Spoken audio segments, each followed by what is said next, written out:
Hello everyone, TSPSC group 1 group 2కి సంబంధించి మీకు ఆల్రెడీ నేను గతంలో చెప్పాను కరెంట్ అఫైర్స్ రిలీజ్ అవుతుందని. అంటే కొంచెం ప్రింటింగ్ అది లేట్ అవడం వల్ల కొంచెం వేగంగా రిలీజ్ చేయలేకపోయాం. బట్ కాంప్రహెన్సివ్గా మెటీరియల్ అయితే మాత్రం ఆన్లైన్ అలాగే ఆఫ్లైన్ బుక్ షాపుల్లో కూడా ఉంటుంది. TSPSC group 1 group 2 prelims English medium books అయితే ఆల్రెడీ చాలా వెళ్ళిపోయాయి. ఈసారి ఆన్లైన్ కన్నా ఎక్కువ బుక్ షాపులకే పంపించాము. అలాగే తెలుగు మీడియం బుక్స్ కూడా వస్తాయి. గ్రూప్ 2 చదివే వాళ్ళకి ఇంకా చాలా ఎక్కువ టైం ఉంది కాబట్టి you can collect slowly. Group 1 చదివే వాళ్ళు అయితే గ్రూప్ 1 గ్రూప్ 2 అందరూ కలిసే రాస్తున్నారుగా. సో కాబట్టి ఈ బుక్స్ మీకు చాలా బాగా పనికొస్తాయి. అలాగే తెలంగాణ కరెంట్ అఫైర్స్ కూడా ఎక్స్క్లూజివ్గా కూడా మేము రిలీజ్ చేశాము.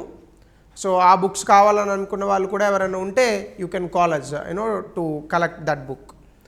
అయితే ఈ రోజు నుంచి మనము టీఎస్పీఎస్సీ గ్రూప్ 1కి సంబంధించి national and international current affairs చూద్దాము. నేషనల్ అండ్ ఇంటర్నేషనల్ ఈవెంట్స్ అన్నాడు. సో అందులో నేను మ్యాక్సిమం ఇంపార్టెంట్ మీకు అవకాశం ఎగ్జామినేషన్లో వచ్చే అవకాశం ఉండేవన్నీ కూడా కవర్ చేస్తాను. తెలంగాణ కరెంట్ అఫైర్స్ మీరు ఓన్గా చదువుకుంటే మంచిది. అఫ్కోర్స్ అది కూడా మనకి ఉన్న టైంలో కవర్ చేసే ప్రయత్నం చేస్తాము. బట్ అందులో ఎక్కువగా ఫ్యాక్చువల్ ఇన్ఫర్మేషనే ఉంది ఇన్స్టెడ్ ఆఫ్ ద అనాలిసిస్. కాబట్టి అనాలిసిస్ పార్ట్ అయితే చెప్పడానికి అవకాశం ఉంటుంది, కానీ ఫ్యాక్చువల్ ఇన్ఫర్మేషన్ పార్ట్ చెప్పడానికి పెద్దగా అవకాశం ఉండదు. కాబట్టి you can study on your own. But anyway నేను కూడా దాన్ని చెప్తాను. ఇంక ఈరోజు టాపిక్లో కనుక మనం వెళ్తే ముందుగా ఇండియన్ పాలిటిక్స్ సంబంధించినటువంటి ఇష్యూస్ అన్నీ కూడా మనం కవర్ చేద్దాం. సో ముందుగా 7th షెడ్యూల్ గురించి మనకి ఒకటి న్యూస్ పేపర్లో మనకు ఒకటి రావడం జరిగిందండి. Constitution related issues, 7th schedule of the constitution. ఈ 7th షెడ్యూల్ని 246 ఆర్టికల్కి సంబంధించి ఉంటుంది. ఇదేంటంటే కేంద్ర ప్రభుత్వము రాష్ట్రాల మధ్య అధికారాల విభజన అనేటటువంటిది జరుగుతుంది. అయితే మీరు ఇందులో కనుక చూస్తే యూనియన్ లిస్ట్లో 100 ఎంట్రీస్ ఉంటాయి, స్టేట్ లిస్ట్లో 61 ఎంట్రీస్, ఒరిజినల్గా 66, కంకరెంట్ లిస్ట్లో 52 ఎంట్రీస్. అలాగే article 248 residuary powers of the parliament అనేటటువంటిది ఉంటుంది. ఈ మధ్యకాలంలో ఈ కాన్స్టిట్యూషన్ రిలేటెడ్ ఇష్యూస్ గురించి న్యూస్ పేపర్లో వచ్చింది. అయితే దీని బ్యాక్గ్రౌండ్ మీద క్వశ్చన్ అడిగే అవకాశం ఎక్కువ ఉంది కాబట్టి దీని బ్యాక్గ్రౌండే ఇక్కడ ఇచ్చాం అంతే. సో దానికి ఇంకా మీరు ఎక్కువగా దీనికి పెద్దగా ఆలోచించాల్సినటువంటి అవసరం ఉండదు. సో కింద నోట్ కూడా చూడండి, 42nd అమెండ్మెంట్ యాక్ట్ 5 సబ్జెక్ట్స్ని స్టేట్ లిస్ట్లో నుండి స్టేట్ లిస్ట్ నుంచి కంకరెంట్ లిస్ట్కి పంపించింది. సో ఆ పర్టికులర్ ఇష్యూస్ని ఇచ్చాను. ఇది జస్ట్ కోర్ నాలెడ్జ్ కాబట్టి మీరు చదువుకోండి. Basic structure of the constitution మీ అందరికీ తెలిసిందే. ఈ మధ్యకాలంలో ఈ basic structure of the constitution గురించి మనకి న్యూస్లో వచ్చిందండి. ఎందుకు అంటే బేసిక్ స్ట్రక్చర్కి సంబంధించినటువంటి కేశవానంద భారతి కేసు 2023 సంవత్సరానికి కరెక్ట్గా 50 సంవత్సరాలు పూర్తయింది. సో 50 సంవత్సరాలు పూర్తయినటువంటి నేపథ్యంలో దీని మీద మనకి ప్రశ్న వచ్చేటటువంటి అవకాశం ఉంది. ఇది ఏంటి అంటే ఫస్ట్ ఆఫ్ ఆల్ మన దేశంలో ల్యాండ్ రిఫార్మ్స్ అనేటటువంటివి ఇంప్లిమెంట్ చేశారు, అంటే భూ సంస్కరణలు. ఈ భూ సంస్కరణలు ఇంప్లిమెంట్ చేసేటప్పుడు రైట్ టు ప్రాపర్టీ అనేటటువంటిది మనకి ఫండమెంటల్ రైట్గా ఉండేది, ఆర్టికల్ 31 ఆఫ్ ద కాన్స్టిట్యూషన్.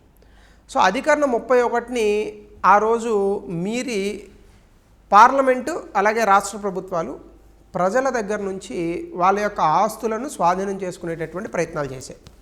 ఎప్పుడైతే ప్రజల దగ్గర నుంచి ఆస్తులను స్వాధీనం చేసుకునేటటువంటి ప్రయత్నం చేశాయో చాలామంది దీని మీద ఎగెనెస్ట్గా కేసు వేశారు. కేరళ రాష్ట్రంలో కూడా అట్లాంటి ఒక చట్టం వచ్చింది భూ సంస్కరణల మీద.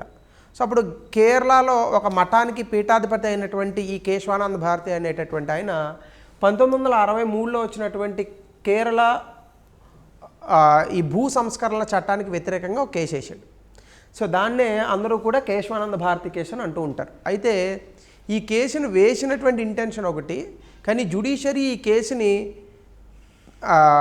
వాడుకున్నటువంటి ఇంటెన్షన్ ఒకటి. అంటే మీకు సింపుల్గా చెప్తా, పార్లమెంటు రాజ్యాంగంలో దేనినైనా మార్చగలదు. పార్లమెంటు రాజ్యాంగ సవరణ చట్టం ద్వారా రాజ్యాంగంలో ఇచ్చినటువంటి ఆర్టికల్స్ ఏవైతే ఉంటాయో వాటిని వేటినైనా కూడా మార్చగలదు. ఇలా ఉన్నటువంటి పార్లమెంట్ హక్కుని జ్యుడిషియరీ కూడా అడ్డుకోలేదు. ఇది ఇందిరాగాంధీ గారు ప్రవేశపెట్టినటువంటి కొన్ని చట్టాలు. నేను మళ్ళీ ఆ అమెండ్మెంట్ యాక్ట్స్లోకి వెళ్ళట్లేదు. వాటి కారణంగా ఏం జరిగిందంటే మనకి జ్యుడిషియరీకి పార్లమెంట్కి మధ్య గొడవ అనేటటువంటిది స్టార్ట్ అయింది. సాధారణంగా పార్లమెంట్ ఏం చేస్తుంది? చట్టాలు చేస్తుంది. Right, I'm good Dinesh. Parliament ఏం చేస్తుందండి? చట్టాలు చేస్తుంది. జ్యుడిషియరీ ఏం చేస్తుంది? న్యాయ వ్యవస్థ అనేటటువంటి దాంట్లో ఎవరికైనా అన్యాయం జరిగితే వాళ్ళకి న్యాయం చేస్తుంది. అయితే పార్లమెంట్, జ్యుడిషియరీ, ఎగ్జిక్యూటివ్ అంటే శాసన వ్యవస్థ, కార్యనిర్వాహక వ్యవస్థ, న్యాయ వ్యవస్థ, ఈ మూడు కూడా రాజ్యాంగానికి మూడు స్తంభాలు లేదా డెమోక్రసీ అని అంటాం. అంటే ప్రజాస్వామ్యానికి ఈ మూడు కూడా మూడు స్తంభాలు. ఈ మూడిట్లో ఎవరు గొప్ప అనేటటువంటి ప్రశ్న వచ్చినప్పుడు ఎవరు గొప్ప కాదు, కాన్స్టిట్యూషన్ పెద్దది. అంటే భారత ప్రజాస్వామ్య వ్యవస్థలో ఎవరు గొప్ప అంటే రాజ్యాంగం గొప్ప, మిగిలిన వాళ్ళు ఎవరు గొప్ప కాదు. కానీ ఇందిరాగాంధీ గారు ప్రైమ్ మినిస్టర్గా ఉన్నప్పుడు ఏం జరిగిందంటే న్యాయ వ్యవస్థలో కొన్ని ఇబ్బందికరమైనటువంటి పరిస్థితులు వచ్చాయి. అంటే ఏఎన్ రే అనేటటువంటి చీఫ్ జస్టిస్ ఆఫ్ ఇండియాని 2-3 సీనియర్లు ఉండగా ఈవిడ ఆయన్ని ప్రధాన న్యాయమూర్తిగా నియమించారు. ఇది మిగతా న్యాయమూర్తులకు నచ్చలేదు. ఇప్పుడు ఏమైందంటే కార్యనిర్వాహక వ్యవస్థ అంటే ఎగ్జిక్యూటివ్కి అలాగే జ్యుడిషియరీకి మధ్య ఒక కోల్డ్ వార్ అనేటటువంటిది స్టార్ట్ అయింది. పార్లమెంట్ ప్రతిసారి కూడా న్యాయ వ్యవస్థ చేసేటటువంటి తీర్పుల్ని వ్యతిరేకించి చట్టాలను తీసుకొచ్చేది. సో ఇలా కార్యనిర్వాహక వ్యవస్థ అంటే ఎగ్జిక్యూటివ్ అనేటటువంటిది జ్యుడిషియరీ మీద అజమాయిషీ చెలాయించాలి అనేటటువంటి ఒక ధోరణిలో ఆ రోజున్న పరిస్థితులు వచ్చాయి. సో దీన్ని ఎలా అయినా బ్రేక్ చేయాలనేటటువంటి ఉద్దేశంతో కేశవానంద భారతి అనేటటువంటి ఒక కేసు సుప్రీంకోర్టుకు వచ్చినప్పుడు ఇందులో తీర్పులో భాగంగా సుప్రీంకోర్టు ఏం చెప్పిందంటే పార్లమెంటుకు రాజ్యాంగంలో ఉన్నటువంటి ఏ అధికారాలైనా కూడా మార్చేటటువంటి హక్కు ఉంది. అయితే రాజ్యాంగ మౌలిక స్వరూపాన్ని మార్చేటటువంటి హక్కు లేదు. ఏంటండి? రాజ్యాంగ మౌలిక స్వరూపాన్ని మార్చేటటువంటి హక్కు లేదు. అంటే దాన్ని basic structure of the constitution అన్నారు. ఇది ఎక్కడి నుంచి పట్టుకొచ్చారు పదము? ఎక్కడా లేదు. ఇది రాజ్యాంగంలో లేదు. స్టార్టింగ్లో అంబేద్కర్ గారు, నెహ్రూ గారు లేదా గాంధీ గారు ఇలాంటి వాళ్ళు డిబేట్ చేసుకుంటే, సరే గాంధీ గారు అలాగే కాన్స్టిట్యూషనల్ డిబేట్స్లో పాల్గొనలేదు కాబట్టి రాజేంద్ర ప్రసాద్ గారు, సర్దార్ వల్లభాయ్ పటేల్ గారు ఇలాంటి వ్యక్తులు ఉన్నప్పుడు ఈ basic structure of the constitution ఏం లేదు. ఇది కేవలం జ్యుడిషియరీ అంటే న్యాయ వ్యవస్థ సృష్టించినటువంటి ఒక ఫినామినన్, ఒక సూత్రం. ఇప్పుడు పార్లమెంట్కి ఏం చెప్పిందంటే సుప్రీంకోర్టు జడ్జిమెంట్లో, అంటే 13 జడ్జిలు ఉన్నటువంటి బెంచ్ అది, ఇందులో 7 అనుకూలంగా 6 వ్యతిరేకంగా చెప్పారు జడ్జిమెంట్. ఈ 7 అనుకూలంగా చెప్పినటువంటి వ్యక్తులు ఏం చెప్పారు? పార్లమెంట్కి అన్ని హక్కులు ఉన్నాయి రాజ్యాంగాన్ని సవరించడానికి, కానీ రాజ్యాంగ మౌలిక స్వరూపాన్ని సవరించేటటువంటి హక్కు లేదు. రాజ్యాంగ మౌలిక స్వరూపం అంటే ఏంటి అన్నది ఆ రోజు సుప్రీంకోర్టు చెప్పలేదు. తర్వాత కాలంలో ఈ రాజ్యాంగ మౌలిక స్వరూపం అనేటటువంటి దాంట్లో అనేక విషయాలను యాడ్ చేసింది. సో ఇదంతా కూడా మనకి బేసిక్ స్ట్రక్చర్ డాక్ట్రిన్ అంటే స్కూల్ ఆఫ్ థాట్ అని అర్థం అనమాట. అంటే భారత రాజ్యాంగం యొక్క మౌలిక స్వరూపము. ఈ భారత రాజ్యాంగం యొక్క మౌలిక స్వరూపం అనేటటువంటి అంశం ఏదైతే ఉందో ఈ మౌలిక స్వరూపం అనేటటువంటి అంశాన్ని ఈ కేశవానంద భారతి కేసులో 1973 మార్చిన సుప్రీంకోర్టు తన యొక్క జడ్జిమెంట్ అనేటటువంటి దాన్ని వివరించింది. తర్వాత సుప్రీంకోర్టు అనేక సందర్భాల్లో ఈ జడ్జిమెంట్ని మళ్ళీ వాడారు. అంటే గోలక్నాథ్ కేసు అనేటటువంటిది ఈ కేసు కన్నా ముందు వచ్చింది. అందులో ఇచ్చినటువంటి తీర్పుని తిప్పి రాసి కేశవానంద భారతి కేసులో ఒక కొత్త రకంగా ఇచ్చారు. అంటే ఇందులో కరెక్ట్గా ఏం చెప్పిందంటే 368 ఆర్టికల్ ప్రకారం భారత రాజ్యాంగాన్ని సవరించవచ్చు పార్లమెంట్ భారత రాజ్యాంగాన్ని సవరించేటప్పుడు 368 ప్రకారం ఎలా అయినా సవరించుకోండి, కానీ మౌలిక స్వరూపానికి రాజ్యాంగం యొక్క మౌలిక స్వరూపం అంటే basic structure of the constitution అనేటటువంటి దానికి ఇబ్బంది రాకూడదు. అంటే ఏంటి? చాలా చెప్పారు. తర్వాత న్యాయ వ్యవస్థ యొక్క రివ్యూ పవరు అది మౌలిక స్వరూపమే, అలాగే ఫండమెంటల్ రైట్స్ మౌలిక స్వరూపమే, right to privacy, right to life, ఇవన్నీ తర్వాత చెప్పుకుంటూ వచ్చిందనమాట. సో కాబట్టి మనల్ని ఎగ్జామ్లో ఏం అడుగుతాడంటే మౌలిక స్వరూపం అంటే ఏంటో అడుగుతాడు. న్యాయ వ్యవస్థకే తెలీదు, మనం ఏం చెప్తాం? కేశవానంద భారతి కేసు ఏంటని అడుగుతాడు. ఇందాక చెప్పాను కదా, మౌలిక స్వరూపానికి సంబంధించినటువంటి అంశం. దీని ముందు ఉన్నటువంటి కేసులు ఇయర్లు అడిగేటటువంటి అవకాశం ఉంది. అందుకే ఇక్కడ రాశాం. శంకరీ ప్రసాద్ 1951, గోలక్నాథ్ 1967, కేశవానంద భారతి 1973, మినర్వా మిల్స్ కేసు 1980. ఆ రకంగా 51, 67, 73, 80 ఈ రకంగా మీరు వీటిని గుర్తుపెట్టుకునేటటువంటి ప్రయత్నం చేయండి. నేను ఎందుకు ఇంకా ఇన్ డీటెయిల్గా చెప్పట్లేదంటే మన దగ్గర టైం లేదు, 2 మీరు ఇవన్నీ చదివినటువంటి అంశాలే. సో కాబట్టి అనవసరంగా మీ టైంని వేస్ట్ చేసేటటువంటి ప్రయత్నం నేను చేయట్లేదు అంతే. సో ఇది మొదటిది. రెండోది చూస్తే గవర్నర్ అనేటటువంటి ఒక టాపిక్ ఉంది మనకి ఇక్కడ. సో రీసెంట్గా సుప్రీంకోర్టు జడ్జిమెంట్ ఒకటి ఇచ్చిందండి. సో అందులో భాగంగా మనల్ని ప్రశ్న అడిగేటటువంటి అవకాశం ఉంది. Supreme court judgement in the state of Punjab versus principal secretary, state of Punjab versus principal secretary. ఆ కేసులో governor decides not to approve a bill if it is not related to money matters, the governor must send the bill back the state assembly, state assembly should consider.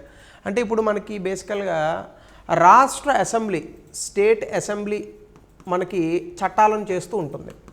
ఇందులో governor కొన్ని బిల్లులకు సంతకం పెట్టకుండా ఆ బిల్స్ని reserve చేసేటటువంటి అధికారం గవర్నర్కి ఇవ్వబడింది. సో దీని మీద పంజాబ్ రాష్ట్రంలో తలెత్తినటువంటి వివాదంలో భాగంగా మనకి సుప్రీంకోర్టు ఒక జడ్జిమెంట్ అనేటటువంటిది ఇవ్వడం జరిగింది. అందులో భాగంగా మనల్ని ప్రశ్న అడిగేటటువంటి అవకాశం ఉంది కాబట్టి కొంత ఈ ఇన్ఫర్మేషన్ మనం తెలుసుకునే ప్రయత్నం చేద్దాం.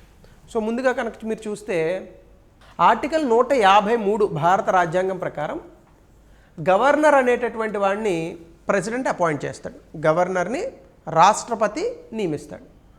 Governor is the executive head of the state. ఇక్కడ ఒక 3 పాయింట్లు మీరు బాగా చూసుకోండి.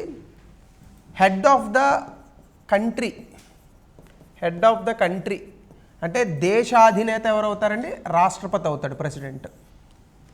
ప్రభుత్వానికి అధినేత ఎవరు అవుతారండి? Head of the government, head of government prime minister అవుతాడండి. Head of state, head of state governor అవుతాడు. Head of state government chief minister అవుతాడు. Head of government prime minister, రాష్ట్రంలో అయితే chief minister. Head of state రాష్ట్రపతి, governor. So గవర్నర్కి మనకి ఇక్కడ జనరల్గా కొన్ని వీటో అధికారాలు ఉంటాయి. సాధారణంగా మనకి వీటో అధికారాల గురించి మాట్లాడుకుంటే 3 వీటో అధికారాలు ఉంటాయి. పాకెట్ వీటో, పాకెట్ వీటో అంటే ఏంటంటే ఒక బిల్లుని జేబులో పెట్టేసుకొని దానికి ఏ తీర్పు ఇవ్వకపోతే దాన్ని పాకెట్ వీటో అని అంటారు. సస్పెన్సివ్ వీటో అంటే ఏంటంటే టెంపరీగా, అంటే తాత్కాలికంగా ఒక బిల్లుకి ఇచ్చేటటువంటి సంతకాన్ని ఆపచ్చు, కానీ లెజిస్లేచర్కి వెనక్కి పంపించాలి. లెజిస్లేచర్ కనుక మళ్ళా వెనక్కి పంపిస్తే, అంటే లెజిస్లేచర్ అంటే శాసన వ్యవస్థ, శాసన వ్యవస్థ కనుక మళ్ళా దాన్ని అమెండ్మెంట్ చేసి కనుక మళ్ళీ పంపిస్తే అప్రూవల్కి, అప్పుడు ఎగ్జిక్యూటివ్ కనుక అప్రూవ్ చేస్తే అది లా అవుతుంది. కొన్ని సందర్భాల్లో ప్రెసిడెంట్, గవర్నర్ ఇద్దరికి కూడా ఈ అధికారాలు ఉన్నాయి. ప్రెసిడెంట్ అధికారం మారుతుంది కొంతలో, గవర్నర్ అధికారం అయితే ప్రెసిడెంట్కి సమానంగా ఉంటుంది, కానీ చిన్న తేడా ఉంటుంది. అబ్సల్యూట్ వీటో అంటే సంతకం పెట్టరు, అంటే ఒక బిల్లు పంపించారు, ఇది రాజ్యాంగానికి వ్యతిరేకంగా ఉందనో ఇంకోటి అని అనుకున్న ప్రెసిడెంట్ సంతకం పెట్టాడు, అప్పుడు ఏ బిల్లు చట్టం అవ్వదు. ఇలా మనకు 3 వీటోలు ఉన్నాయి. సో నేను మీ కోర్ నాలెడ్జ్ మీద టైం వేస్ట్ చేయదలుచుకోలేదు. సో చూడండి, ఈ సందర్భాలలో president in the following cases reserving bill for assent of the president is mandatory. మీరు ఒకసారి కనుక చూస్తే, when the bill is passed by state legislator endanger the position of the state high court. In addition, the governor can also reserve bill if it is the following nature. అంటే governor ఏ సందర్భాలలో రాష్ట్ర ప్రభుత్వము pass చేసినటువంటి బిల్లులను ప్రెసిడెంట్కి కానీ లేదా సంతకం పెట్టకుండా కానీ పక్కకు పెట్టచ్చు. మీరు చాలా జాగ్రత్తగా వినాలి. ఏ సందర్భాలలో గవర్నర్ రాష్ట్ర ప్రభుత్వం పాస్ చేసినటువంటి బిల్లులను పక్కకు పెట్టవచ్చు. చూడండి, వెన్ ఇట్ ఆల్ట్రావైర్స్ ద కాన్స్టిట్యూషన్, అంటే అది రాజ్యాంగానికి వ్యతిరేకమైతే. 1, రాజ్యాంగంలో ఇచ్చినటువంటి రాష్ట్ర ఆదేశక సూత్రాలు, directive principles of state policy కనుక అదే ఆ బిల్లు వ్యతిరేకమైతే గవర్నర్ దాన్ని పక్కకు పెట్టచ్చు. అలాగే larger interest of the country, దేశానికి సంబంధించిన ఏదైనా పెద్ద విషయాలు, దేశానికి అనుకూలంగా ఉన్నటువంటి విషయాలకు ఆ బిల్లు కనుక వ్యతిరేకంగా ఉంటే అప్పుడు కూడా పక్కకు పెట్టచ్చు. అలాగే నేషనల్ ఇంపార్టెన్స్, జాతీయ స్థాయి ప్రాముఖ్యత ఉన్నటువంటి అంశం మీద ఆ బిల్లు కనుక చట్టం చేయాలని అనుకుంటే అప్పుడు కూడా పక్కకు పెట్టచ్చు. అలాగే ఎక్విజిషన్ ఆఫ్ ప్రాపర్టీ, అంటే ఏ సమయంలో అయినా రాష్ట్ర ప్రభుత్వము ప్రజల తాలూకా ఆస్తులను లాక్కునేలాగా ఒక చట్టం ఉంటే దాన్ని కూడా పక్కకు పెట్టచ్చు. అలాగే 163లో మనకి ఏం చెప్పారంటే గవర్నర్కి సంబంధించినటువంటి విచక్షణ అధికారాలు, గవర్నర్కి సంబంధించినటువంటి విచక్షణ అధికారాలు ఏంటది? ఆర్టికల్ 163 గవర్నర్కి సంబంధించినటువంటి విచక్షణ అధికారాల గురించి చెప్పారు. అక్కడ aid and advise of the council of ministers అంటే ఏంటి? మంత్రి మండలి యొక్క సహాయం తీసుకొని గవర్నర్ పనిచేయాల్సి ఉంటుంది. ఇది ఎందులో చెప్పారండి? ఆర్టికల్ 163. అదే మనకి కేంద్ర ప్రభుత్వంలో అయితే అంటే పార్లమెంట్లో అయితే అది ఆర్టికల్ 74లోకి వస్తుంది. సుప్రీంకోర్టు నబామ్ రెబియా కేసు 2016లో ఏం చెప్పిందంటే, if a governor exercised his discretion beyond his power it would fall under the subject matter of judicial review. ఒకవేళ గవర్నర్ తనకి ఇచ్చినటువంటి విచక్షణ అధికారాల పరిధిని దాటి కనుక తన విధులను నిర్వర్తిస్తే అది ఖచ్చితంగా కోర్టు పరిధిలోకి వస్తుంది అని నబామ్ రెబియా కేసు 2016లో సుప్రీంకోర్టు జడ్జిమెంట్ ఇవ్వడం జరిగింది. సో మిమ్మల్ని ఎగ్జామినేషన్లో ఏం అడగచ్చు? గవర్నర్ ఏ సందర్భాలలో రాష్ట్ర ప్రభుత్వం పాస్ చేసినటువంటి బిల్లులను పక్కకు పెట్టవచ్చు, రిజర్వ్ చేయవచ్చు, ఇవన్నీ కారణాలు చెప్పాను, ఇవన్నీ అడగచ్చు. ఏ కేసులో దానికి సంబంధించి తీర్పిచ్చింది కోర్టు అంటే నబామ్ రెబియా కేసు 2016. ఇది కూడా మీరు చెప్పచ్చు. ఇవి మిమ్మల్ని కరెంట్ అఫైర్స్లో అడిగే భాగాలు. అలాగే ఇంకా యూనిఫామ్ సివిల్ కోడ్ మనందరికీ తెలుసు. Uniform civil code. So uniform civil code అంటే ఈ ఉమ్మడి పౌర స్మృతి అనేటటువంటి అంశము ముందుగా ఆర్టికల్ 44 భారత రాజ్యాంగంలో ఇచ్చారు. భారతదేశంలో కేవలం ఒకే ఒక్క రాష్ట్రంలో ఉమ్మడి పౌర స్మృతి ఉందండి, దాని పేరు గోవా. 1961లో పోర్చుగీస్ యొక్క రూల్ నుంచి బయటకు వచ్చినటువంటి గోవా ఇంకా వాళ్ళ తాలూకా రూల్స్లోనే ఉండిపోయినటువంటి కారణంగా కొంచెం భోగదేశంగా పేరు వచ్చినటువంటి ప్రాంతం కాబట్టి అక్కడ ఈ ఉమ్మడి పౌర స్మృతి అనేటటువంటి దాన్ని అమలు చేస్తున్నారు తప్ప దేశంలో మరి ఏ ప్రాంతంలోని కూడా ఉమ్మడి పౌర స్మృతి అనేటటువంటి దాన్ని అమలు చేయట్లేదు. అయితే దీనికి సంబంధించి కొన్ని జడ్జిమెంట్స్ ఉన్నాయి. అది చూసే ముందు అసలు ఉమ్మడి పౌర స్మృతి అంటే ఏంటి అని కనుక మీరు చూస్తే, మ్యారేజ్ అంటే పెళ్ళి, అడాప్షన్ అంటే దత్తత తీసుకోవడము, అలాగే ప్రాపర్టీ రైట్స్ అంటే ఆస్తులకు సంబంధించినటువంటి అధికారాలు. ఈ మూడిటిలోని కూడా మతము, కులము, వర్ణము, వర్గము, ప్రాంతాలతో సంబంధం లేకుండా అందరికీ ఒకే చట్టాన్ని కనుక మీరు వర్తింపజేస్తే దాన్ని ఉమ్మడి పౌరస్మృతి అంటారు. ఉదాహరణకి ఇప్పుడు హిందూయిజంలో మనకి అంటే హిందూయిజం అంటే నా ఉద్దేశంలో హిందువులు వాళ్ళ యొక్క ఆస్తులను ఆ అమ్మాయిలకి అబ్బాయిలకి సమానంగా పంచరు. ఆ విధంగా చట్టం ఉన్నప్పటికీ హిందూ సక్సెషన్ యాక్ట్ 1955 ఏం చెప్తుందంటే, women is equal coheir of men అంటే ఆడవాళ్ళు కూడా మగవాళ్ళతో సమానంగా ఆస్తిని పంచుకోవచ్చు అనేటటువంటి చట్టం ఉంది మనకి. అయితే ఈ చట్టాన్ని మనం ఎక్కడా కూడా అమలు చేయం. 1. 2 హిందువులు విడాకులు తీసుకునేటటువంటి పద్ధతి చట్టబద్ధంగా ఉంటుంది. కానీ ముస్లింల్లో విడాకులు తీసుకునేటటువంటి పద్ధతి చట్టబద్ధంగా కాకుండా కొంచెం వాళ్ళకి సంబంధించినటువంటి మత ఆచారాలకు సంబంధించి ఉంటుంది. ఇలా ఏమీ లేకుండా అందరికీ ఒకటే చట్టబద్ధమైన పద్ధతి ఉండాలి. అంటే రేపు నుంచి ముస్లింలు కూడా విడాకులు తీసుకుంటే కనుక ఉమ్మడి పౌర స్మృతిలో భాగంగా కోర్టులకు వెళ్ళి విడాకులు తీసుకోవాల్సినటువంటి పరిస్థితులు రావచ్చు. అయితే కొంతమంది ఇది ఏం చెప్తారు, వాళ్ళ యొక్క మత ఆచారాలకు వ్యతిరేకమని చెప్తారు. సో కాబట్టి భారతదేశంలో ఉమ్మడి పౌర స్మృతిని తీసుకురావడం కష్టం, తీసుకొచ్చినా కూడా అమలు చేయడం ఇంకా కష్టం అనమాట. అయితే గోవా లాంటి ఒకే ఒక రాష్ట్రంలో ఉమ్మడి పౌర స్మృతి ఉంది. ఇప్పుడు ఇది ఎందుకు వచ్చిందంటే న్యూస్లోకి, చాలా రాష్ట్రాలు ఉత్తరాఖండ్, ఉత్తరప్రదేశ్ లాంటి రాష్ట్రాలు ఉమ్మడి పౌర స్మృతిని అమలు చేయడానికి వాళ్ళ రాష్ట్రాల్లో చట్టాలు చేసేటటువంటి ప్రయత్నాలు చేస్తున్నాయి. దీనికి సంబంధించి మనకు అనేక కేసుల్లో ఈ యొక్క ఉమ్మడి పౌర స్మృతి గురించి చెప్పారు. ఆ కేసుల తాలూకా పేర్లు అడిగేటటువంటి అవకాశం ఉంది. ముఖ్యంగా 1985లో జరిగినటువంటి షాబానో బేగం వర్సెస్ మహమ్మద్ అహ్మద్ ఖాన్ అనేటటువంటిది ఒకటి ఉంది. అలాగే Sarla Mudgal versus union of India. ఇక్కడ ఏం చెప్పిందంటే, పార్లమెంటు అనేటటువంటిది ఈ ఉమ్మడి పౌర స్మృతిని అమలు చేయాలి అని సరళా ముగ్దల్ కేసులో సుప్రీంకోర్టు చెప్పింది, చాలా గట్టిగా చెప్పింది. సో ఈ కేసును కూడా మనల్ని అడిగేటటువంటి అవకాశం ఉంది. సో 1985లో వచ్చినటువంటి షాబానో కేసు, 1995లో వచ్చినటువంటి సరళా ముగ్దల్ కేసు మనం 2 ఉదాహరణలుగా చెప్పొచ్చు. ఈ 2 మిమ్మల్ని ఎగ్జామినేషన్లో అడగచ్చు. So India that is Bharat, ఇది కూడా మనకి 2023 మనకి ఎగ్జామినేషన్లో వచ్చిందండి. G20 అనేటటువంటి ఒక ఆర్గనైజేషన్ ఉంది మనకి, గ్రూప్ ఆఫ్ 20 కంట్రీస్ అని అంటారు. యాక్చువల్గా 20 కాదు, అప్రాక్సిమేట్గా 37 కంట్రీస్ ఉంటాయి, 19 దేశాలు ప్లస్ యూరోపియన్ యూనియన్.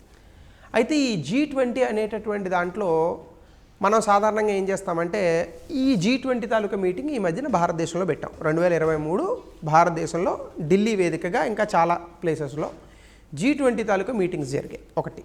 2 ఈ మీటింగ్స్ జరిగేటప్పుడు దేశాధినేతలకు అంటే ఈ G20లో ఉన్నటువంటి దేశాధినేతలకు రాష్ట్రపతి గారు ఆహ్వానాన్ని పంపిస్తారు. అందులో ప్రతి చోట కూడా మనం ఏం చేస్తామంటే ఇండియా అనేటటువంటి పేరుతో మనం పంపిస్తాం. కానీ ఈసారి కొత్తగా ఇండియా దట్ ఈజ్ భారత్ అనేటటువంటి పేరుతో ఆహ్వానాలు వెళ్ళాయి. ఎందుకు వెళ్ళాయి అనేటటువంటి పేరు కనుక మీరు చూస్తే మనకి బేసికల్గా ఆర్టికల్ 1 భారత రాజ్యాంగంలో కనుక మీరు చూస్తే రాజ్యాంగం భారతదేశాన్ని ఇండియా దట్ ఈజ్ భారత్ అనేటటువంటి పేరుతో వాడింది. అసలు ఈ రచ్చ ఎందుకు వచ్చింది అని కనుక మీరు ఆలోచిస్తే బేసికల్గా రాజకీయ పార్టీల వల్లే వచ్చిందండి ఇది. ఇప్పుడు ఇంతకుముందు కాంగ్రెస్ సంకీర్ణ ప్రభుత్వం ఉన్నప్పుడు యూపీఏ అని పెట్టారు, దానికి యునైటెడ్ ప్రోగ్రెసివ్ అలయన్స్. 2 సార్లు అధికారంలోకి వచ్చారు, 2004 నుంచి 2014 వరకు. మన్మోహన్ సింగ్ గారు ప్రైమ్ మినిస్టర్గా ఉన్నారు, wonderful man as a prime minister. So UPA అనే పేరుతో వచ్చారు. అలాగే బీజేపీ దాని తాలూకా సంకీర్ణ ప్రభుత్వాల పార్టీలు కలిపితే దాని పేరు ఎన్డీఏ, నేషనల్ డెమోక్రటిక్ అలయన్స్. అయితే ఈ మధ్యకాలంలో ఏం చేశారంటే ఈ యూపీఏ అన్న పేరుని తీసేసి కాంగ్రెస్ పార్టీ మిగతా పార్టీలతో కలిసి కాంగ్రెస్, డిఎంకే, అలాగే శరద్ పవార్ ఒక పార్టీ ఉంది కదా, నేషనల్ కాంగ్రెస్ పార్టీ అని ఇంకోటి ఉంటుంది, అది ఇంకా చాలామంది ఉన్నారు. ఇలాగా మన మమతా బెనర్జీ గారు వెస్ట్ బెంగాల్, ఇలాంటి వాళ్ళు అందరూ కలిసి ఒకటి పెట్టారు, దాని పేరు ఇండియా. ఇప్పుడు ఈ ఇండియా అనేటటువంటిది ఏంటి? కూటమి, అంటే కొన్ని పార్టీల కలయిక. ఈ కొన్ని పార్టీల కలయిక ఏదైతే ఉందో వీళ్ళు ఏంటంటే రేపొద్దున వీళ్ళు ఎలక్షన్స్లో కనుక గెలిస్తే వీళ్ళు ప్రభుత్వాన్ని ఫామ్ చేస్తారు. సో దాని పేరు ఇండియా. అయితే ఇక్కడ విషయం ఏంటంటే మీరు చూడండి, ఇండియా అనేది దేశం పేరు కదా, మీరు తెచ్చుకొని రాజకీయ పార్టీకి పెట్టుకుంటే అది ఎంత తప్పది. సో వీళ్ళు ఎలా చేశారని కోపం వచ్చినటువంటి బీజేపీ ప్రభుత్వం, మోడీ గారి ప్రభుత్వం ఏం చేసిందంటే ఇండియా పేరునే మార్చేసింది. ఆహ్వానాల్లో ఇండియా అని పెట్టకుండా దాని పేరు రాజ్యాంగంలో ఇండియా కన్నా పేరు భారత్ అని ఇచ్చారుగా, భారత్ అని పెట్టారు. సాధారణంగా ఇండియాని పిలవడానికి వాళ్ళకి ఏం నామోషి లేదు. బీజేపీ ప్రభుత్వానికి కూడా ఇండియాని పిలవడానికి ఏం ఇబ్బంది ఏం లేదు. ఇండియా పేరేమి బ్రిటిషర్లు ఎట్టింది కాదు, చాలాసార్లు ఉన్నాయి. ఇండస్ కింద బ్రతికే వాళ్ళంతా ఇండియా, అలాంటివి ఎన్నో థియరీలు ఉన్నాయి. కేవలం రాహుల్ గాంధీ గారు, ఇంకా ఈ సోనియా గాంధీ గారు, మిగతా పార్టీలు, డిఎంకే ఇలాంటి పార్టీలన్నీ కలిసి ఇండియా అనేటటువంటి ఒక కూటమిని రాజకీయ కూటమిగా మార్చినందు కారణంగా వాళ్ళు ఇండియా అనేటటువంటి పేరుని తీసేసి భారత్ అనేటటువంటి పేరుని పెట్టారు. అయితే మనం ఎగ్జామినేషన్ పాయింట్ ఆఫ్ వ్యూలో కనుక దీన్ని ఆలోచిస్తే ఇండియా దట్ ఈజ్ భారత్ అనేటటువంటిది ఏ ఆర్టికల్లో ఇవ్వబడింది భారత రాజ్యాంగంలో అని కనుక మీరు చూస్తే అది ఆర్టికల్ 1 భారత రాజ్యాంగంలో ఇచ్చారు. India that is Bharat shall be A union of states అనేటటువంటి పేరిట భారత రాజ్యాంగంలో అధికరణ 1 ఉంటుంది. అది ఒకవేళ డైరెక్ట్గా క్వశ్చన్ అడిగితే కనుక ఆర్టికల్ 1 మీరు ఆన్సర్ పెట్టాలి. సో ఈ రకంగా మీరు దీన్ని గుర్తుపెట్టుకోవచ్చు. అయితే ఈ మధ్యకాలంలో అక్కడితో ఆ టాపిక్ అయిపోయింది. నెక్స్ట్ 6th షెడ్యూల్, 6వ షెడ్యూల్. మనకి సాధారణంగా 5వ షెడ్యూల్, 6వ షెడ్యూల్ ఈ రెండు కూడా షెడ్యూల్డ్ ఏరియాస్ అనేటటువంటి వాటికి సంబంధించి భారత రాజ్యాంగంలో ఇవ్వబడ్డాయి. షెడ్యూల్డ్ ఏరియాస్ అంటే ఏంటి? మనకి సాధారణంగా ఆదివాసీలు కొంతమంది కొంచెం ఈ అడవుల్లో లేదనుకుంటే కొండ ప్రాంతాల్లో బ్రతికేటటువంటి వాళ్ళకి వాళ్ళ తాలూకా ఆచార వ్యవహారాలు కానీ వాళ్ళ తాలూకా జీవన పద్ధతులు కానీ చాలా వేరువేరుగా ఉంటాయన్నమాట. ఆ వేరువేరుగా ఉన్నటువంటి పద్ధతులు ఉన్న వాళ్ళకి అవి అలాగే ఉంచేటట్టుగా మనం 5th and 6th షెడ్యూల్ అనేటటువంటి వాటిని తీసుకొచ్చాం. అందులో భాగంగా ఈ 6th షెడ్యూల్లో ఇటీవల కాలంలో లద్దాఖ్ అనేటటువంటి ఒక ప్రాంతం ఉంది. మీ అందరికీ తెలుసు, ఆర్టికల్ 370ని రద్దు చేసిన తర్వాత ఈ లద్దాఖ్ అనేటటువంటి ప్రాంతాన్ని కేంద్రపాలిత ప్రాంతంగా ప్రకటించారు. సో ఈ ప్రకటించినటువంటి లద్దాఖ్కి ఇప్పుడు 6th షెడ్యూల్లో దీన్ని కలపాలని అనుకున్నారు. మీరు ఒరిజినల్గా 6th షెడ్యూల్లో 4 రాష్ట్రాలు ఉంటాయి, అస్సాం, మేఘాలయ, త్రిపుర, మిజోరాం. అస్సాం, మేఘాలయ, త్రిపుర, మిజోరాం. ఇందులో భాగంగా మళ్ళా లద్దాఖ్కి కూడా ట్రైబల్ స్టేటస్ ఇవ్వాలని అనుకున్నారనమాట. అందులో భాగంగా మనకి ఇది కరెంట్ అఫైర్స్లో వచ్చింది. సో 6th షెడ్యూల్లో అటానమస్ డిస్ట్రిక్ట్ కౌన్సిల్స్ అని ఉంటాయి. అంటే ఏంటి? జిల్లాలలో ఉన్నటువంటి కొన్ని ప్రాంతాల్లో ఆ ప్రాంతాలు స్వయం ప్రతిపత్తి కలిగినటువంటి ప్రాంతాలు. ఇది ఆర్టికల్ 244 కింద ఈ అటానమస్ డిస్ట్రిక్ట్ కౌన్సిల్స్ అనేటటువంటి వాటిని ఏర్పాటు చేస్తూ ఉంటారు. ఈ అటానమస్ డిస్ట్రిక్ట్స్లో జనరల్గా ఏముంటుందంటే వాళ్ళ తాలూకా పరిపాలన వాళ్ళే చేసుకునేటట్టు వాళ్ళ కొంచెం స్వయం ప్రతిపత్తితో కలిగినటువంటి అధికారాలు ఉంటాయి. మనం అంతకు మించి దానికి లోపలికి వెళ్ళాల్సినటువంటి అవసరం ఏమి ఉండదు. సో ఇలా కనుక అటానమస్ డిస్ట్రిక్ట్ కౌన్సిల్స్ కనుక మనం ఏర్పాటు చేస్తే సాధారణంగా ఉన్నటువంటి ప్రభుత్వం ఈ యొక్క ఆదివాసీల తాలూకా రోజువారీ జీవన విధానాల్లో పెద్దగా మార్పులు తీసుకురాకుండా వాళ్ళ సంస్కృతి సాంప్రదాయాలను అలాగే ఉంచేటట్టుగా ఈ ప్రజాస్వామ్యబద్ధమైనటువంటి పరిపాలన కొనసాగిస్తారు అంతే. So that is called autonomous district councils. ఈ అటానమస్ డిస్ట్రిక్ట్ కౌన్సిల్స్ అనేటటువంటివి మనకి ప్రెసిడెంట్ లేదా గవర్నర్ వీళ్ళిద్దరు కూడా ఏర్పాటు చేయొచ్చు. మనకు అందులో భాగంగానే ఇప్పుడు ఈ యొక్క లద్దాఖ్ అనేటటువంటి ప్రాంతానికి ముందుగా 6th షెడ్యూల్లో చేర్చి దానికి కూడా అటానమస్ డిస్ట్రిక్ట్ కౌన్సిల్ని ఏర్పాటు చేయాలని కేంద్ర ప్రభుత్వం అనుకుందనమాట. సో అటానమస్ డిస్ట్రిక్ట్ కౌన్సిల్ మీకు కోర్ ఇన్ఫర్మేషన్లో భాగమే. సో కాబట్టి అది నేను ఇక్కడ మీకు చెప్పట్లేదు. సో కేవలం మీకు లద్దాఖ్ని 6th షెడ్యూల్ స్టేటస్లో కలుపుతారనే అంశం మాత్రమే కరెంట్ అఫైర్స్. అలాగే పార్లమెంట్ లెజిస్లేచర్లో నో కాన్ఫిడెన్స్ మోషన్, ఇది ఈజీ కదండి, ఇది కరెంట్ అఫైర్స్లో వచ్చింది. మొన్న ఈ మధ్యకాలంలో నో కాన్ఫిడెన్స్ మోషన్ పెట్టేటటువంటి ప్రయత్నం చేశారు ప్రభుత్వం మీద. అలాగే కొన్ని రాష్ట్ర ప్రభుత్వాల్లో కూడా వచ్చాయి. అందులో భాగంగా మనకు అడిగేటటువంటి అవకాశం ఉంది. రీసెంట్గా సెంట్రల్ గవర్నమెంట్లో నో కాన్ఫిడెన్స్ మోషన్ మూవ్ చేశారనమాట. అంటే 2022 ఆ ప్రాంతంలో మూవ్ చేసినప్పుడు దీని మీద మనకి క్వశ్చన్ వస్తుంది. సో ఖచ్చితంగా నో కాన్ఫిడెన్స్ మోషన్ అనేటటువంటిది రాజ్యాంగంలో ఎక్కడ ఇవ్వలేదు, గుర్తుపెట్టుకోండి. నో కాన్ఫిడెన్స్ మోషన్ అనేటటువంటిది రాజ్యాంగంలో ఎక్కడ ఇవ్వలేదు. మరి ఎక్కడుంది? రూల్స్ ఆఫ్ ప్రొసీజర్ లోక్సభలో నియమ నిబంధనలకు సంబంధించి ఒక ప్రొసీజర్స్ ఉంటాయి. ఆ rules of procedures of Lok Sabha లేదా పార్లమెంటరీ ప్రొసీజర్స్ ఇన్ లోక్సభ, అందులో మాత్రమే నో కాన్ఫిడెన్స్ మోషన్ ఉంది. నో కాన్ఫిడెన్స్ మోషన్ అనేటటువంటిది రాజ్యసభకి ఉండదు, కేవలం లోక్సభకే ఉంటుంది. ఎందుకు? రాజ్యసభ అనేటటువంటిది ఎన్నికైనటువంటి వ్యక్తులు కాదు, లోక్సభ మాత్రమే ఎన్నికైనటువంటి వ్యక్తులు ఉన్నటువంటి బాడీ. అయితే ఇది ఏ ఆర్టికల్ భారతదేశ రాజ్యాంగంలో ఇది పనికొస్తుంది అంటే మీరు 75 క్లాజ్ 3 భారత రాజ్యాంగంలో ఉన్నటువంటి అధికరణ కనుక చూస్తే మంత్రి మండలి కలెక్టివ్లీ రెస్పాన్సిబుల్ టు లోక్సభ అని అంటాడు. అంటే లోక్సభకి మంత్రి మండలి అంతా కలిసి బాధ్యతాయుతంగా ఉండాలి. అంటే దాని అర్థం ఏంటి? లోక్సభలో వాళ్ళకి మెజారిటీ ఉన్నంత వరకు కూడా వాళ్ళు ప్రభుత్వంలో ఉండొచ్చు, మెజారిటీ పోతే పోవాలి. సో దాని అర్థం ఇదే. అంటే నో కాన్ఫిడెన్స్ మోషన్ అనేటటువంటిది భారత రాజ్యాంగంలో ఏ ఆర్టికల్కి మనం రిలేట్ చేయొచ్చు అని కనుక ప్రశ్న వస్తే మీరు ఆన్సర్ ఏమి రాయాలి? 75 అని ఇస్తే 75 రాయాలి, లేదా 75 క్లాజ్ 3 అని స్పెసిఫిక్గా ఇస్తే 75 క్లాజ్ 3 రాయాలి. సాధారణంగా మీకు ఈ చదివినప్పుడు గుర్తుంటే ఎగ్జామినేషన్లో గుర్తురావు, అక్కడ పోతాం. సో కాబట్టి 75 క్లాజ్ 3 ఏదైతే ఉందో ఈ 75 క్లాజ్ 3 అనేటటువంటి దాన్ని మీరు డైరెక్ట్గా ఇప్పుడు నోట్స్లో ఏం రాసుకుంటారు? నో కాన్ఫిడెన్స్ మోషన్కి రిలేటెడ్ అని రాసుకోండి. మళ్ళీ గబుక్కుని నో కాన్ఫిడెన్స్ మోషనే 75 క్లాజ్ 3 అని అనుకుంటే మొత్తం పోతుంది. So 75 clause 3 no confidence motion కాదు, collectively responsible to Lok Sabha, that is related to no confidence motion.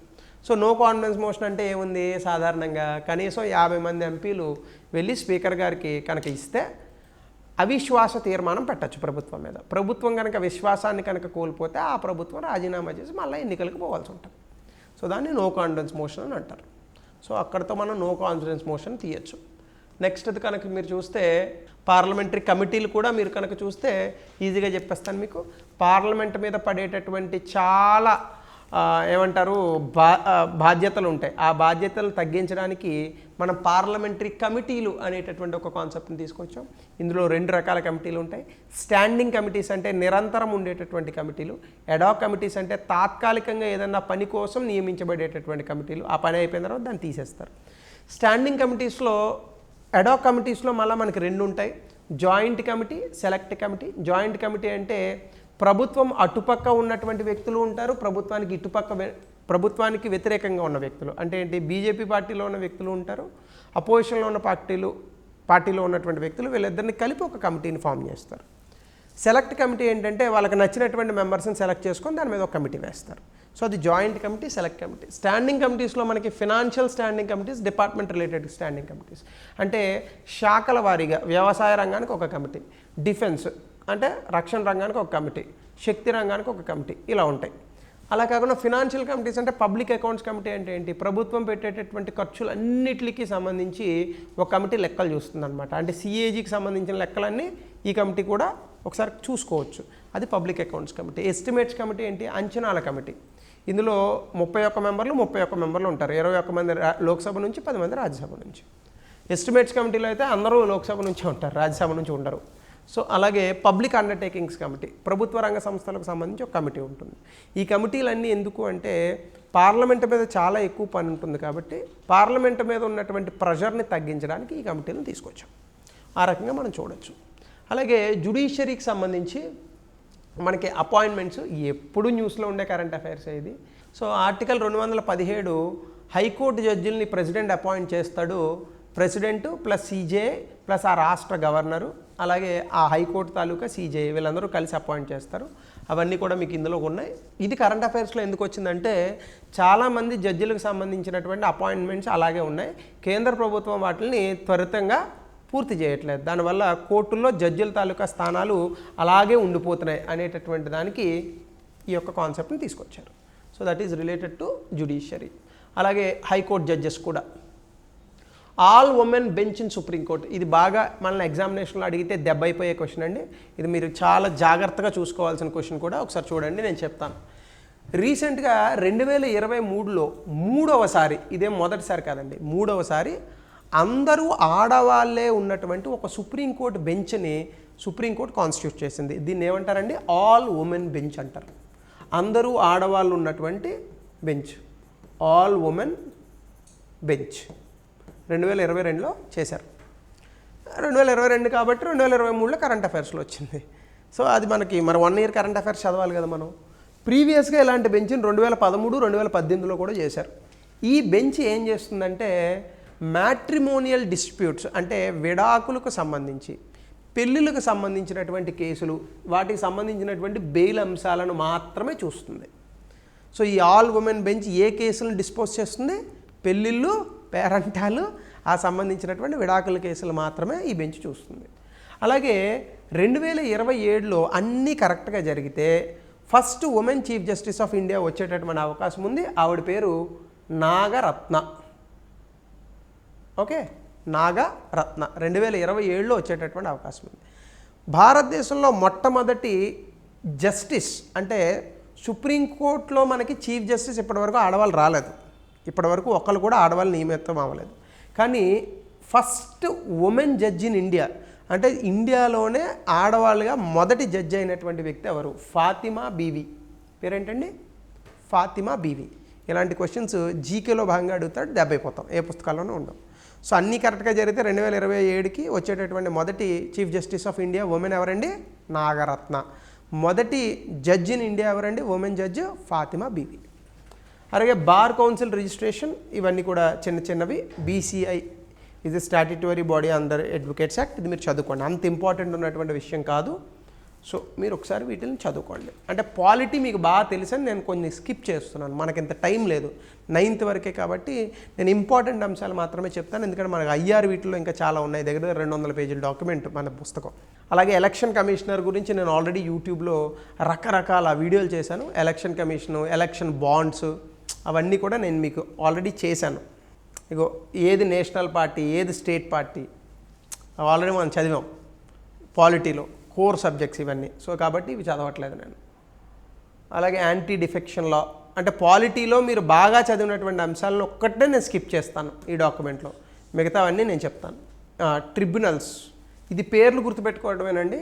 Krishna water tribunal 1 ఏ ఏ రాష్ట్రాల మధ్య ఉందని అడుగుతాడు, చూసుకోండి, చాలా జాగ్రత్తగా చూడాలి. అంటే అంతర్రాష్ట్ర నదులకు సంబంధించి కనుక మీరు చూస్తే ఏ ఏ రాష్ట్రాలకు పలానా ట్రిబ్యునల్ అనేటటువంటి దాన్ని అపాయింట్ చేశారు. సో మనకి రివర్ బోర్డ్స్కి సంబంధించండి, ఇప్పుడు నదులు అనేటటువంటివి ఒక రాష్ట్రంలోనే ఉండవు కదా, చాలా రాష్ట్రాల్లోకి నదులు అనేటటువంటివి ప్రవహిస్తూ ఉంటాయి. అయితే ఈ నదులకు సంబంధించి రివర్ బోర్డ్స్ యాక్ట్ అని ఒకటి 1956లో వచ్చింది. అంటే ఏంటి?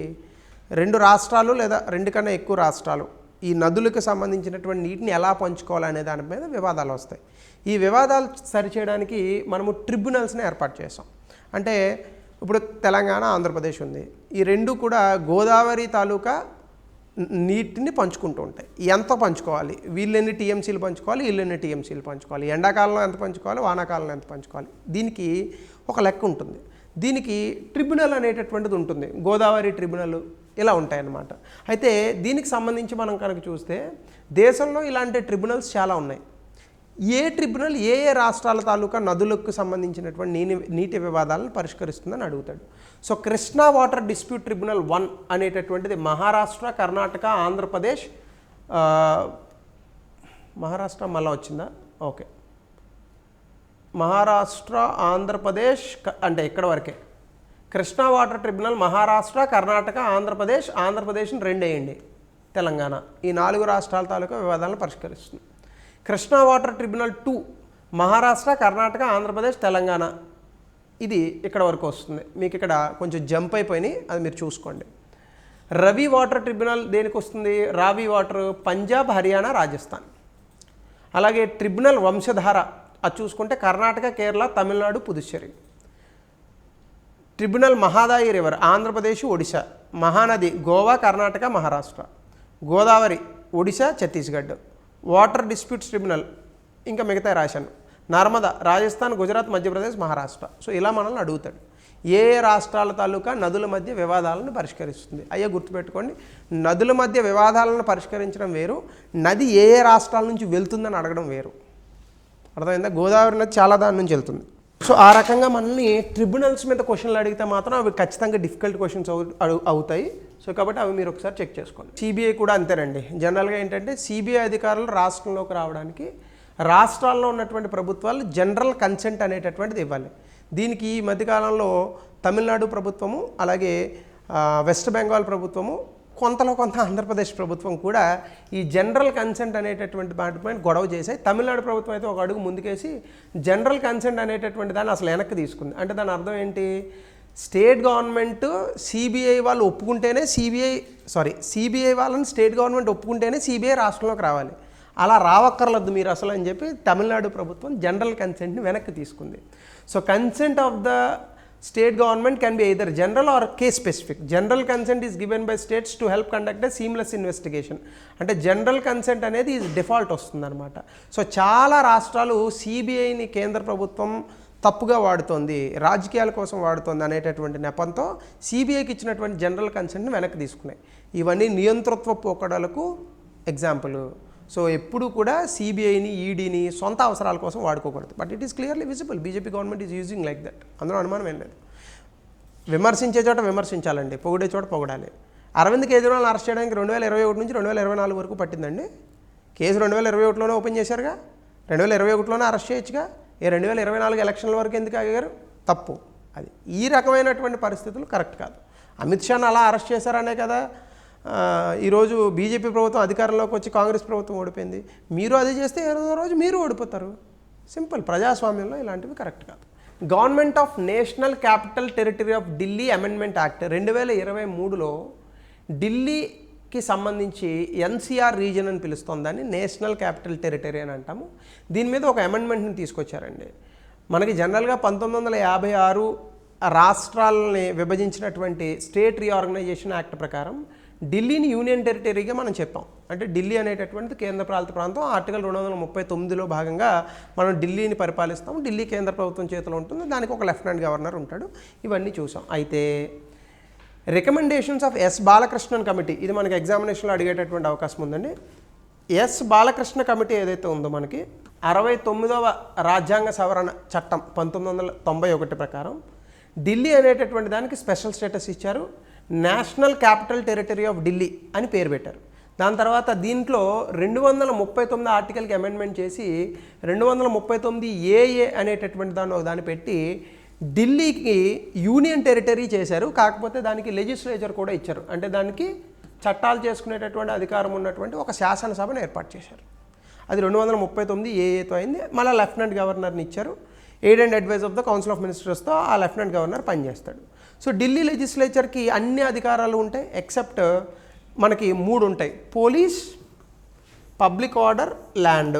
ఈ 3 తప్ప మిగతా అధికారాలన్నింటినీ కూడా ఢిల్లీ శాసనసభ, ఢిల్లీ ప్రభుత్వము వాటి మీద చట్టాలు చేయొచ్చు. కానీ ఈ 3 మాత్రము పోలీస్, పబ్లిక్ ఆర్డర్, ల్యాండ్ కేంద్ర ప్రభుత్వం చేతిలో ఉంటాయి because of the security reason. అయితే మనకి దాని తర్వాత కొన్ని అంశాలు ఏమొచ్చాయంటే ఈ లెఫ్టినెంట్ గవర్నర్ అన్నవాడినేమో కేంద్ర ప్రభుత్వం నియమిస్తుంది. ఢిల్లీలో ఉన్నటువంటి చీఫ్ మినిస్టర్ ఏమో ప్రజల చేత ఎన్నుకోబడతాడు. వీళ్ళిద్దరికీ పడి సావదు. ఈయన ఎడ్డం అంటాడు, వీడి తెడ్డం అంటాడు, వీడి తెడ్డం అంటే ఈయన ఎడ్డం అంటాడు. సో ఈ ఎడ్డం తెడ్డం గొడవల్లో మనకి ఏమవుతుందంటే ఢిల్లీ పరిపాలనలో ప్రతిసారి కేంద్ర ప్రభుత్వం ఏలుబెట్టడం, కేంద్ర ప్రభుత్వం ఏదైనా చెప్తే దాన్ని రాష్ట్ర ప్రభుత్వం అనేటటువంటిది వ్యతిరేకించడము, ఇవన్నీ కూడా ఢిల్లీ ప్రభుత్వం తాలూకా పరిపాలనలో భాగంగా అవుతున్నాయి. సో దీనికి సంబంధించి ఈ మధ్యకాలంలో మనకి ఏం చేశారంటే దీని మీద ఒక చిన్న సవరణ చేశారు చట్టాలకు సంబంధించి. అందులో భాగంగా మనకి బ్యాక్గ్రౌండ్ థింగ్స్ అన్నీ కూడా మనల్ని అడిగేటటువంటి అవకాశం ఉంది. అందులో చూడండి, కొత్తగా చేసినటువంటి చట్టంలో national capital civil services authority అని ఒకటి చేశారు. ఇప్పుడు చేసినటువంటి 2023 చట్టంలో సవరణ. ఇది ఏం చేస్తుందంటే NCCSA అనేటటువంటిది లెఫ్టినెంట్ గవర్నర్కి కొన్ని సేవలకు సంబంధించి రికమెండేషన్స్ ఇస్తుంది. ఈ రికమెండేషన్స్లో భాగంగానే లెఫ్టినెంట్ గవర్నర్ పనిచేయాల్సి వస్తుంది. సో NCCSA అనేటటువంటిది ఎలా పనిచేస్తుంది? కేంద్ర ప్రభుత్వం ప్రిన్సిపల్ హోమ్ సెక్రటరీ, చీఫ్ సెక్రటరీని ఉపయోగించుకొని ఈ NCCA అనేటటువంటి దాంట్లో కొంతమంది అధికారులు నియమిస్తుంది అనమాట. ఈ ఆల్ డెసిషన్స్ ఇందులో ఉన్నటువంటి అధికారులు ఓటింగ్ ద్వారా తీసుకొని లెఫ్టినెంట్ గవర్నర్కి కొన్ని రికమెండేషన్స్ ఇస్తారు కొన్ని సేవల నిమిత్తం. ఇప్పుడు ఈయన ఆ రికమెండేషన్ ఆధారంగా తీసుకొని ఢిల్లీ పరిపాలనలో భాగంగా ఏలాడతాడు. అది ఒక రకంగా ఇవన్నీ చూస్తే ఏమంటారు, మళ్ళీ రాజకీయపరమైనటువంటి విషయాలు. ఢిల్లీ ప్రభుత్వాన్ని ఏదో రకంగా కొంచెం ఇబ్బంది పెట్టడానికి కూడా అని అనుకోవచ్చు. సో ఢిల్లీ ఈ నేషనల్ క్యాపిటల్ సివిల్ సర్వీసెస్ అథారిటీలో ఎవరెవరు భాగస్వాములుగా ఉంటారని కనుక మీరు చూస్తే, చీఫ్ మినిస్టర్ ఆఫ్ ఢిల్లీ చైర్పర్సన్గా ఉంటాడు, principal home secretary of Delhi government ఉంటాడు మెంబర్ సెక్రటరీగా, chief secretary of Delhi government మెంబర్గా ఉంటాడు.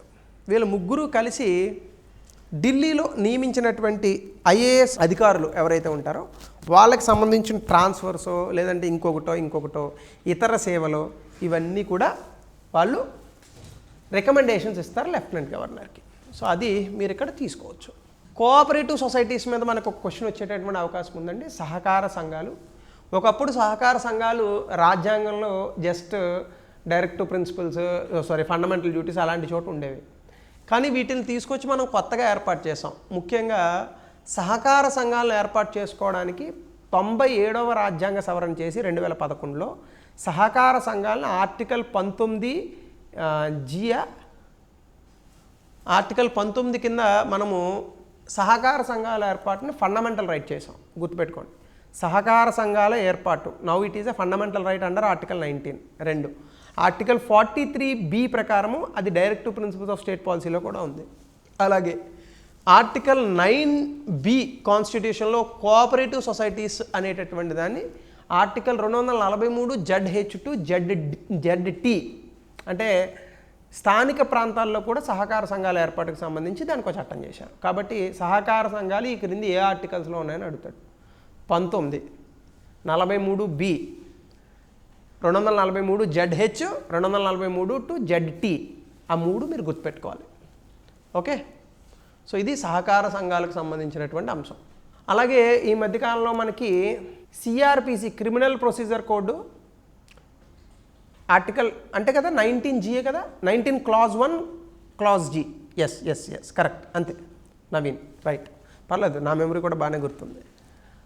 సో ఈ మధ్యకాలంలో మనకి క్రిమినల్ జస్టిస్ సిస్టమ్కి సంబంధించి అంటే భారతదేశంలో నేరపరమైనటువంటి అంశాలు, న్యాయ వ్యవస్థ, వీటికి సంబంధించి మనం సాధారణంగా CRPC, IPC అనే వాడతాం. Indian penal code, criminal procedure code, వాటి పేర్లను మార్చారు. ఇండియన్ పీనల్ కోడ్ 1860లో రాసినటువంటి దాన్ని ఇప్పుడు 2023లో భారతీయ న్యాయ సంహిత బిల్ అని పెట్టారు. పాస్ అయింది కూడా. సో ఇప్పటి నుంచి మనం IPC అని అనకూడదు అనమాట. ఏమనాలి? భారతీయ న్యాయ సంహిత అనాలి. 2 CRPCని ఏం మార్చారు? భారతీయ నాగరిక్ సురక్ష సంహిత బిల్. పేర్లు గుర్తుపెట్టుకోవడం కష్టం, మీరు బాగా ఈజీగా గుర్తుపెట్టుకోండి, నేను ఈజీగా చెప్తాను మీకు. IPC అంటే చిన్న పేరు, భారతీయ న్యాయ సంహిత. CRPC అంటే పెద్ద పేరు, కాబట్టి భారతీయ నాగరిక్ సురక్ష సంహిత బిల్, అది CRPC. అయితే మనకి ఇండియాలో దేన్ని ఎవిడెన్స్గా మనం కన్సిడర్ చేయాలి అంటే దేన్ని మనము నేరాన్ని నిరూపించేటటువంటి సాక్ష్యంగా చూడాలన్నదానికి 1872లో చట్టం తీసుకొచ్చాం. ఇండియన్ ఎవిడెన్స్ యాక్ట్, చాలా పెద్ద పుస్తకం ఉంటుంది, లాలో మాకు ఒక సబ్జెక్ట్ అది. ఈ ఇండియన్ ఎవిడెన్స్ యాక్ట్ని కూడా ఇప్పుడు మరి PDFలు, వాట్సాప్ మెసేజ్లు, వీడియోలు, ఇవి కూడా మనకి చట్టాల్లో ఎవిడెన్స్లుగా పనికొస్తున్నాయి కదా. దీన్ని అప్డేట్ చేస్తూ భారతీయ సాక్ష్య బిల్ 2023 తీసుకొచ్చారు. సో కాబట్టి IPC, CRPC, Indian evidence act, they are replaced by Bharatiya Nyaya Sanhita, Bharatiya Nagarik Suraksha Samhita, Bharatiya Sakshya bill, ఈ 3 పేర్లతో వచ్చాయి.